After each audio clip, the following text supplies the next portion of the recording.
बिहार में एक बार फिर नीतीश कुमार की सरकार बनने के बाद शपथ ग्रहण के बाद मंत्रियों को विभाग बांट दिए गए हैं और मंत्रियों को जो विभाग मिले उस पर अगर आप एक नजर डालें तो यह बिल्कुल साफ पता चलता है कि नीतीश कुमार आने वाले 5 बरस मुख्यमंत्री नहीं रहने वाले हैं।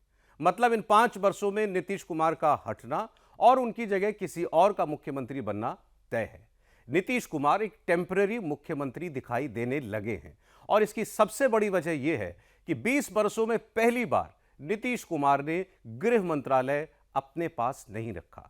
उन्होंने बीजेपी की तरफ से उप मुख्यमंत्री बनाए गए सम्राट चौधरी को इस बार गृह विभाग सौंप दिया है। नीतीश कुमार ने, जैसा मैंने आपको बताया, हमेशा गृह विभाग अपने पास रखा है, कभी किसी सहयोगी के साथ इस विभाग को शेयर नहीं किया और यह विभाग उन सम्राट चौधरी को दिया गया है जिनके बारे में यह सर्वविदित है कि भारतीय जनता पार्टी के भविष्य के नेता बिहार में वही हैं। सिर्फ उन्हें गृह मंत्रालय मिला, इतना ही भर इस बात का इशारा नहीं है कि नीतीश कुमार जल्द शायद बीजेपी के किसी और व्यक्ति को, और शायद भी क्यों कहें सम्राट चौधरी को ही ये कमान सौंपेंगे और सम्राट चौधरी भविष्य में बिहार के मुख्यमंत्री बन सकते हैं। आप अगर और पोर्टफोलियो पर नजर डालें तो गृह विभाग सम्राट चौधरी के पास है। इसके अलावा कृषि मंत्री बने हैं बीजेपी के ही रामकृपाल यादव, ये भी एक बहुत प्रमुख मंत्रालय है खासकर बिहार जैसे राज्य में। इनके अलावा डिप्टी सीएम विजय कुमार सिन्हा के पास भूमि और राजस्व, इसके साथ साथ खान विभाग भी उनके पास है। मंगल पांडे स्वास्थ्य मंत्री भी बने रहेंगे और वो लॉ मिनिस्टर भी होंगे। दिलीप जायसवाल उद्योग मंत्री बनाए गए हैं।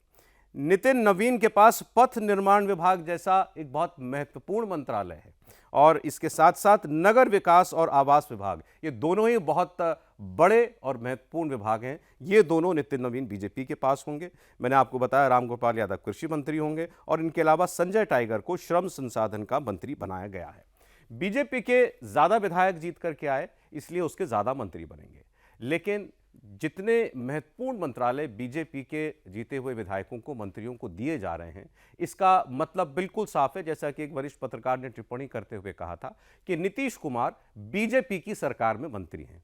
इसको दोबारा सुनिए, नीतीश कुमार बीजेपी की सरकार में मंत्री हैं।